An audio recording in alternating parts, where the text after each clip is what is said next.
مدینے کے اوپر حاوی ہونے کے لیے اپنا سارا زور، قدرت، مال، طاقت لگاتا رہا، اور نبی خدا نے ایک دلیل سے انہیں خاموش کر دیا۔ آپ نے فرمایا ٹھیک ہے، تم اپنی عورتوں کو لے کر آؤ، ہم اپنی عورتوں کو لے کر آتے ہیں، تم اپنے بچوں کو لے کر آؤ، ہم اپنے بچوں کو لے کر آتے ہیں، تم اپنے نفسوں کو لے کر آؤ، ہم اپنے نفسوں کو لے کر آتے ہیں۔ آپ نے عید مباہلہ کا یہ ذکر بارہا سنا، لیکن جب روز مباہلہ قرار پایا تو وہ ایسا تھا کہ جہاں انہوں نے پڑاؤ ڈالا ہے وہ ایک جگہ، اس کی بالکل سیدھ میں مباہلے کا مقام قرار پایا، اور لمبی شیپ میں مدینہ موجود ہے، یہ ایل شیپ میں تھا۔ یہاں مباہلہ ہے، یہاں ان کا پڑاؤ ہے، ادھر مباہلے کی جگہ مختص ہوئی، اور یہاں شہر رسول خدا ہے۔ اور کس نے مباہلے کا اہتمام کیا کہ ساری ارینجمنٹس ہو جائیں، اس جگہ پر دھوپ نہ ہو، لوگ آئیں، جگہ مقرر ہو؟ نبی خدا نے جناب سلمان فارسی کو اس کے لیے بھیجا کہ آپ جگہ کا انتخاب کریں، فلاں فلاں جگہ، اور فرمایا وہاں سرخ قالین بچھا دینا، اور سرخ قالین پر انہیں بٹھا دینا، اور ان کے لیے کمفرٹیبل جگہ ہو، مہمان نوازی ہو۔ لہٰذا رسول خدا نے سلمان فارسی کو ساری احکامات دی۔ مباہلے کے میدان پر نصران اور نجران کے لوگوں کے آنے سے پہلے جناب سلمان فارسی سرخ قالین بچھائے وہاں منتظر تھے، یہاں تک کہ وہ سب آئے اور وہاں آ کر کھڑے ہو گئے۔ روایت کہتی ہے کہ انہوں نے نبی خدا کو آتے ہوئے دیکھا۔ میں نے بتایا ایل شیپ تھی نا، تو تھوڑا وہ جو ایل کی لمبی والی ڈنڈی ہے وہ رسول خدا کے پاس تھی، ہاں، کہ آپ کی واک جو ہے وہ قدرے لمبی تھی ایز کمپیئر ٹو ان کا پڑاؤ۔ وہ نبی خدا کو آتے ہوئے دیکھتے رہے۔ روایت کہتی ہے وہ جب دیکھتے رہے تو حضرت عیسیٰ کی ذکر کو اور ان کی یاد کو بار بار بآواز بلند کر کے کہنے لگے، یہ ویسے ہی آ رہا ہے جیسے حضرت عیسیٰ آتے تھے۔ میں نے جو تورات میں پڑھا ہے وہ مجھے سامنے مجسم نظر آ رہا ہے، ساری علامات ویسی ہی ہیں۔ اللہ نے بغیر باپ کے جیسے حضرت، آپ لوگوں نے روایت سنی ہے مباہلہ کی کہ امام حسین کی عمر مبارک تھی 4 سال، ہاں، اور 4 سال کا بچہ اچھا خاصا بھاری بھرکم ہوتا ہے نا، اور 4 سال کے بچے کو کوئی گود میں نہیں اٹھاتا ہے، لیکن رسول خدا نے امام حسن کی انگلی پکڑی تھی اور حسین کو گود میں اٹھایا ہوا تھا۔ تو کہنے لگا جس طرح مریم اپنی آغوش میں عیسیٰ کو لے کر آئی تھی، میں دیکھ رہا ہوں محمد اسی طرح اپنی آغوش میں روح اللہ کو لے کر آ رہے ہیں۔ یہ منظر بالکل ویسا ہے، وہ مقام تھا جہاں پر اسقف اعظم نے کہا میں یہ نہیں دیکھ رہا کسی دوسرے دین کا فرد چل کر آ رہا ہے، میرے سامنے تورات چلتی ہوئی آ رہی ہے، میں عیسیٰ کو دیکھ رہا ہوں، میں مریم کو دیکھ رہا ہوں جو چلتے ہوئے ہماری جانب آ گئے ہیں۔ اور پھر وہ جو مشہور جملہ ہے کہ اگر یہ اپنے ہاتھ اٹھائیں تو یہ پہاڑ ہم پر آن گرے گا، یہ پہاڑ ہم پر آن گرے گا۔ لہٰذا اس سے پہلے کہ وہ پہنچتے اس جگہ پر، انہوں نے وہ قالین ترک کیا اور اپنے خیموں میں گئے اور کہا ہم آپ کو جزیہ یعنی ٹیکس دینے کے لیے تیار ہیں، ہم جنگ نہیں کر سکتے، کیونکہ آپ کے ہاتھ اٹھ جائیں، جنگ کے لیے تو بہت کچھ چاہیے، آپ کے ہاتھ اٹھ جائیں تو ہمارا مکے سے بھی زیادہ برا حشر ہوگا۔ لہٰذا انہوں نے اس جگہ کو ترک کیا، ہار کو قبول کیا، اور آج تک روایات میں کیا آپ خود بھی اگر دیکھیں کہ جو لال قالین ہے وہ اس لیے بچھایا جاتا ہے کہ جو بھی لال قالین پر جاتا ہے وہ فاتح ہو جاتا ہے، ہاں، لال قالین بچھاتا ہے، جو اس پر آتا ہے وہ نہیں، جو بچھاتا ہے وہ فاتح ہوتا ہے، اس کا غلبہ ہوتا ہے۔ یہ آج بھی ان کے ہاں ایک نشانی موجود ہے جو مباہلہ سے شروع ہوئی کہ لال قالین تم بچھاؤ، جو بھی اس کے اوپر آئے گا تمہاری عزت میں اضافہ ہی ہوگا۔ یہ وہ وار تھی، یہ وہ جنگ تھی جو رسول خدا نے تمام سازشوں کے خلاف لڑی۔ فائدہ کیا ہوا؟ یہ ہوا کہ جب انہوں نے جزیے کا اعلان کر دیا، ان کی ہار کی ہر جگہ خبر ہو گئی، تو آپ سب جانتے ہیں ادھر خبر ہوئی، ادھر رسول خدا نے سوئے مکہ سفر شروع کیا، اور جب آپ پہنچے ہیں مکے میں کسی میں جرأت نہ ہوئی آپ کے خلاف تلوار نکالے۔ کیوں؟ یہ قیصر روم و فارس سے کلام کر کے جیت جاتے ہیں. جب یہ ان کے اوپر حاوی ہو گئے تو ہم مکے والے کیا کریں گے؟ اور روایت کہتی ہے جب یہ پلٹ کر مکے گئے ہیں، قیصر روم اور فارس والے پلٹ کر اپنے علاقے میں گئے ہیں، تو انہوں نے کہا کہ اگر ہم جزیہ دینے پر تیار ہو گئے ہیں، اب مکہ فتح ہو یا نہ ہو، ہمیں اس شیلڈ کی ضرورت ہی نہیں ہے، کیونکہ ہم نے محمد کی حقانیت کو دیکھ لیا ہے. تو یہ جو سافٹ وار تھی رسول خدا نے اس طرح سے توحید کا مباہلہ، کیا ہے؟ توحید کی جنگ ہے نا. اور ان اصحاب الکہف والرقیم ولایت کی جنگ ہے نا، جس کو آپ نے اس طریق سے دشمن کے سامنے رکھی کہ وہ جو دل میں سوچتے تھے وہ تمام حالات صاف ہو جاتے تھے. اصل چیز کیا ہے کہ آپ دشمن کو پہچانتے ہوں، علم ہو، جانتے ہوں کہ وہ ہے کون. ایسا تو نہ ہو کہ ہم دوست کو دشمن سمجھ رہے ہوں اور دشمن کو دوست سمجھ رہے ہوں. اگر ہم دشمن کی صحیح پہچان رکھتے ہوں گے تو یقیناً ہم اس کے خلاف اپنا عمل، اپنی حکمت عملی بہترین طریقے سے انجام دے سکیں گے. اسی لیے قرآن کہتا ہے کہ رسول خدا نے بہترین جنگیں جو لڑیں، اس کے خلاف شیطان نے ہمیشہ اپنا حربہ استعمال کیا. میں نے آپ کی خدمت میں بیان کیا ہے، ایک نیگیٹو پروپیگنڈا کرتا ہے، دوسرا ایسی سرگوشیاں اور ایسی پلاننگ کے لوگوں کے درمیان کنفیوژنز ڈال دی جائیں.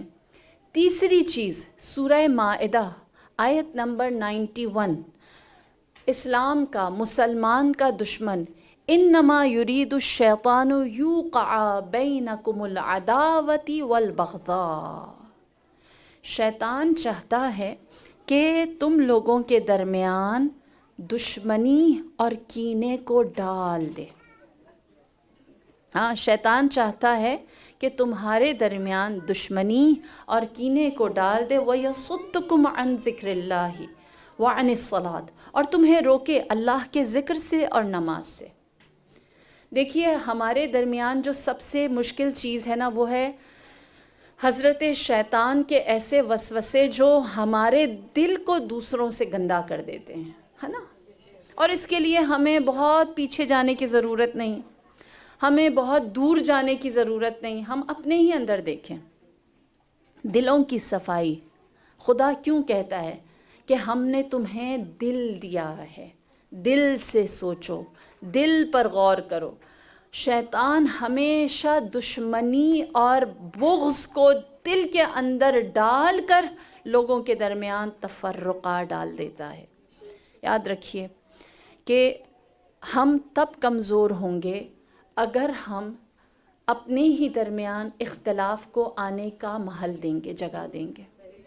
اگر ہم اپنے درمیان اختلاف آنے نہیں دیں گے، دلوں میں بغض و کینہ نہیں رکھیں گے، تو یقینی سی بات ہے پھر ہمارے ایکے کو، ہمارے اتحاد کو دیکھ کر ہی دشمن پلٹ جائے گا.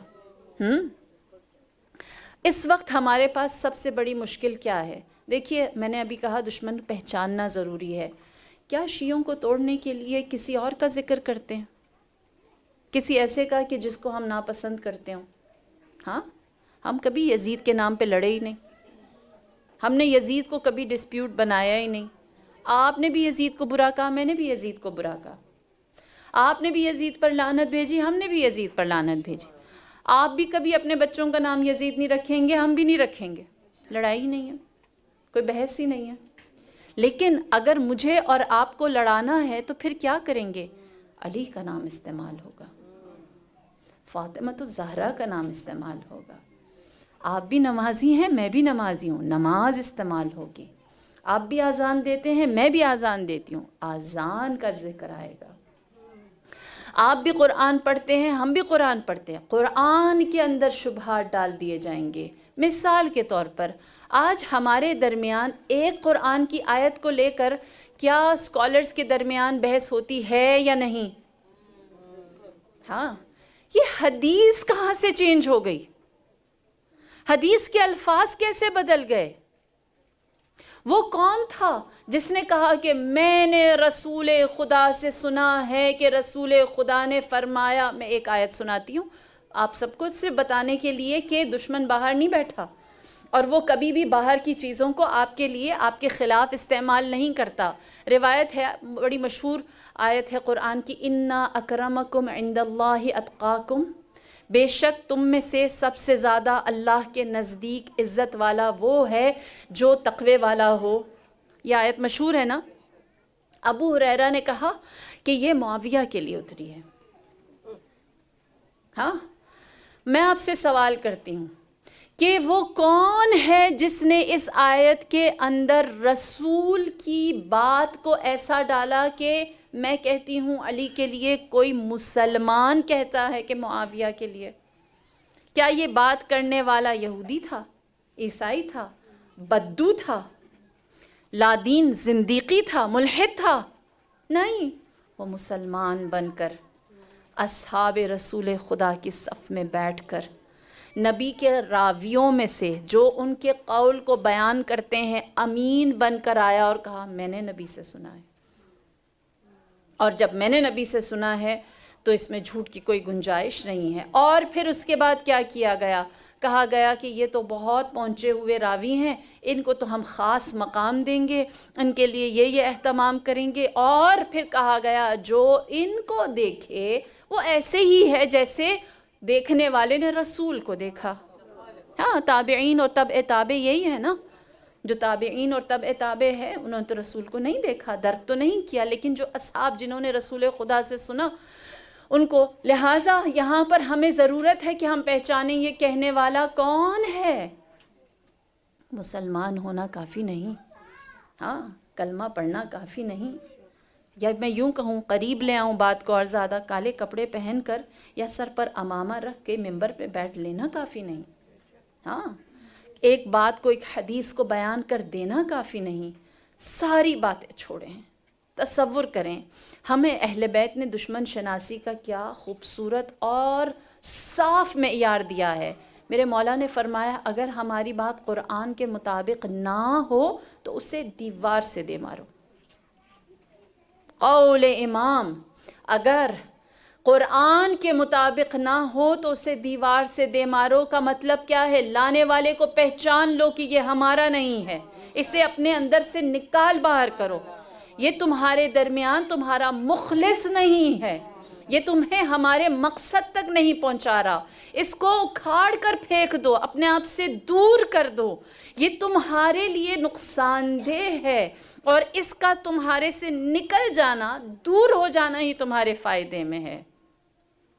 لہٰذا جو دشمن ہے وہ ہمارے درمیان ہمارے نام، ہمارے عنوان، ہمارا ذکر اور ہمارا رنگ پہن کر آتا ہے، اور پھر اس کے بعد چاہتا ہے کہ جو جتنے بھی چھوٹے بڑے کام ہیں، یاد رکھیے دشمن کبھی بھی آپ کے واجب کو نہیں چھیڑتا، جہاں پر اس کے ایکسپوز ہو جانے کا خطرہ ہوتا ہے کبھی بھی واجب کو نہیں چھیڑتا۔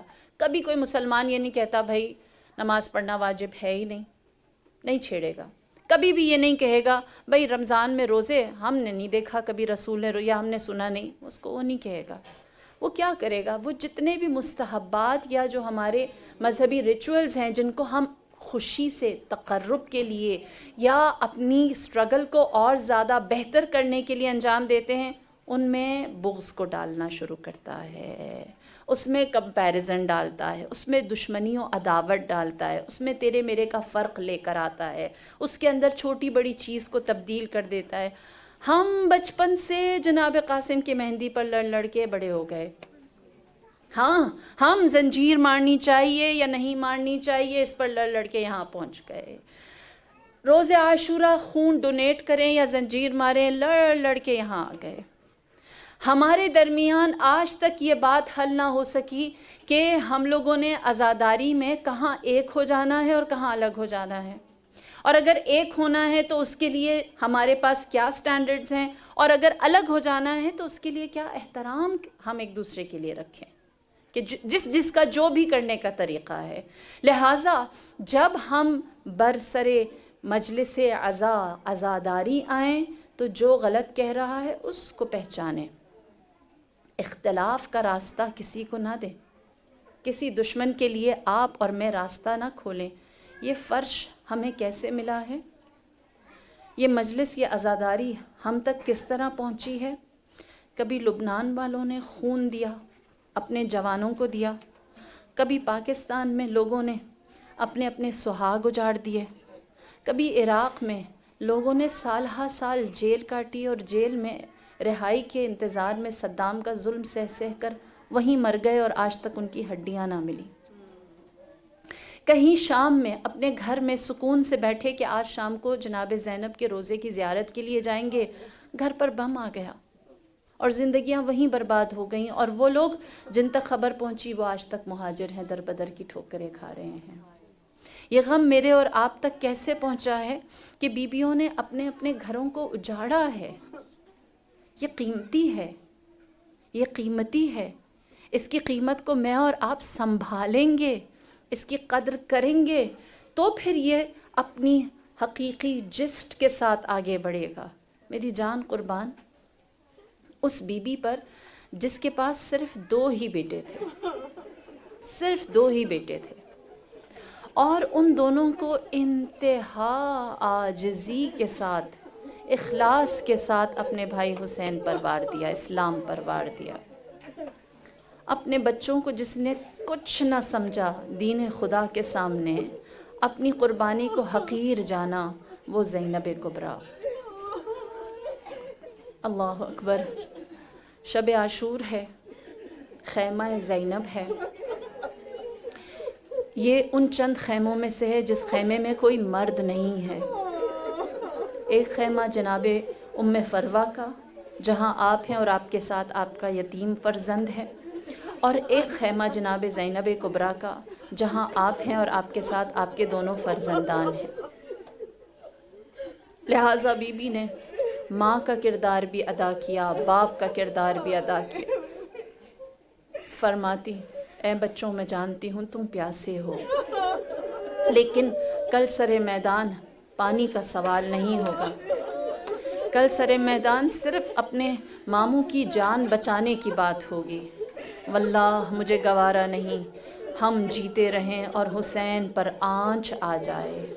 تم حیدر کرار کے نواسے ہو، جعفر طیار کے پوتے ہو، جو 2 پروں سے جنت میں پرواز کرتے ہیں، تم ان کی نشانی ہو، لہٰذا ویسے ہی شجاعت و شہامت دکھانا اور قلب لشکر پر حملہ آور ہونا۔ ظہر عاشور بی بی نے جب دیکھا تمام اصحاب، آوان، غلام اپنی جان نثار کر چکے، تو جناب زینب کبریٰ اپنے ہمراہ اون و محمد کو لے کر امام کی خدمت میں گئیں۔ تاریخ ایک جملہ لکھتی ہے، بچے اتنے چھوٹے تھے کہ ان کے تن پر زرہ نہیں تھی، کیونکہ زرہ مردوں کے لیے، مجاہدوں کے لیے بنتی۔ اون و محمد کا سن اتنا زیادہ نہ تھا، تن پر سفید کرتا تھا، ہاتھ میں تلوار تھی، سر پر عمامہ تھا، اپنی ماں کا ہاتھ پکڑ کر امام کی خدمت میں آئے۔ جناب زینب کبریٰ نے فرمایا، اے بھائی، میرے پاس یہ 2 فرزند ہیں جنہیں میں صدقہ کرنا چاہتی ہوں، ان کو قبول کیجیے۔ مولا نے جب یہ دیکھا تو فرمایا، اے زینب، تیرے گلستہ میں یہ 2 ہی تو پھول ہیں، اگر یہ 2 پھول بھی مرجھا گئے تو تیرا کوئی نام لینے والا نہ رہے گا، تیری نسل ختم ہو جائے گی۔ جناب زینب نے یہ سنا تو فرمایا کہ اے میرے بھائی، اگر تیرا نام باقی رہے، نانا کا دین باقی رہے، سنت و شریعت باقی رہے، تو یہ قربانی بڑی نہیں۔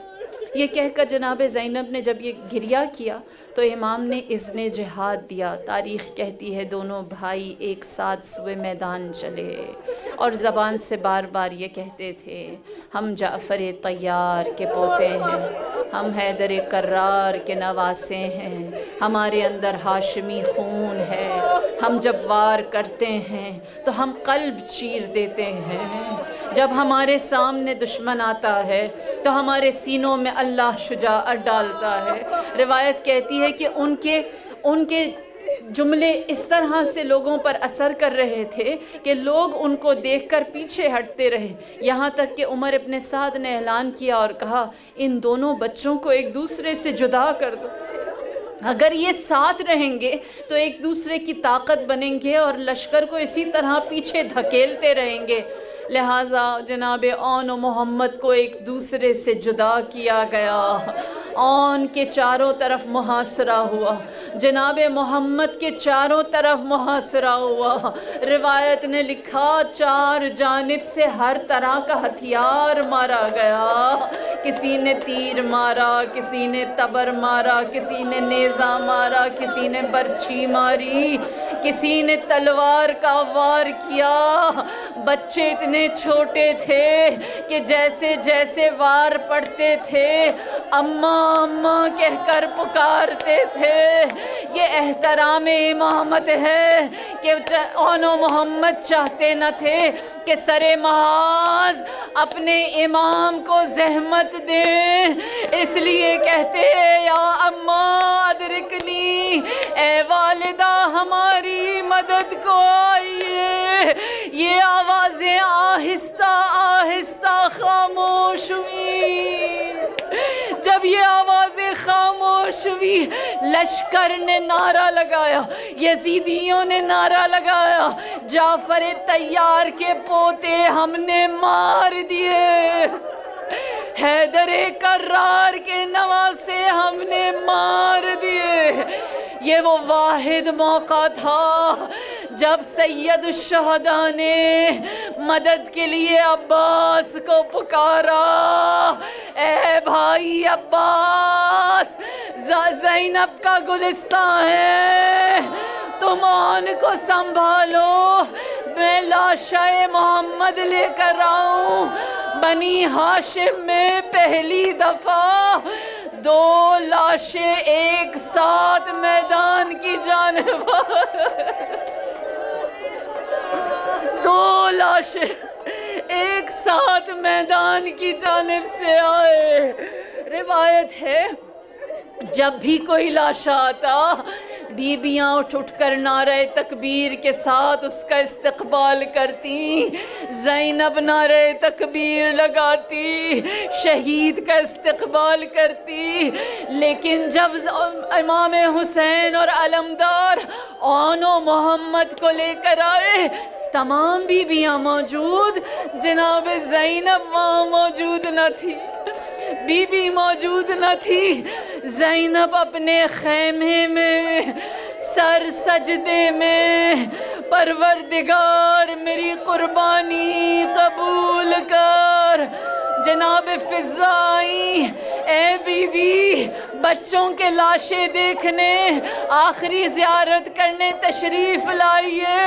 زینب نے عجیب جملہ کہا، اے اماں فضا، میں گھبراتی ہوں، حسین میرے آنسو دیکھ کر شرمندہ تھا۔ میرا بھائی حسین مجھے اون و محمد پر روتا دیکھ کر افسردہ نہ ہو، میں اپنے بچوں پر نہ روں گی، میرے امام کا حوصلہ بلند رہے، وہ میرے آنسو نہ دیکھے، دعا دوں گی اللہ آپ کو اولاد کا غم نہ دے۔ زینب اون و محمد پر نہ روئی۔ عزادارو سنو، زینب اون و محمد پر نہیں روئی، زینب نے اون و محمد کا ماتم نہیں کیا، نہ کربلا میں، نہ کوفہ میں، نہ شام میں، نہ جب 40 پر پلٹ کر آئی کربلا تب بھی ہر شہید کا گریہ کیا، لیکن اون و محمد پر نہ روئی۔ میں ماں ہوں، میں ماں ہوں، میرا دل کہتا ہے جب زینب پلٹ کر مدینے گئی ہوگی، جب زینب اپنے گھر میں داخل ہوئی ہوگی، جب اپنے گھر کا صحن ویران دیکھا ہوگا، جب اون و محمد کے حجرے دیکھے ہوں گے، جب ان کی خوشبو ان کے حجروں سے آئی ہوگی، ہائے جب انہوں محمد کے ساتھ کھیلنے والے بچے مدینے کی گلیوں میں نظر آئے ہوں گے، جب گھر کی ویرانی نے زینب کو ستایا ہوگا، میں ماں ہوں، میرا دل کہتا ہے سوئے کربلا رخ کر کے زینب نے آنا محمد سے کہا ہوگا ماں قربان، ماں قربان، اے آنا محمد، تیری شجاعت پر ماں قربان۔ الا لعنت اللہ علی القوم الظالمین وسيعلم الذين ظلموا أي منقلب ينقلبون إنا لله وإنا إليه راجعون، إنا لله وإنا إليه راجعون۔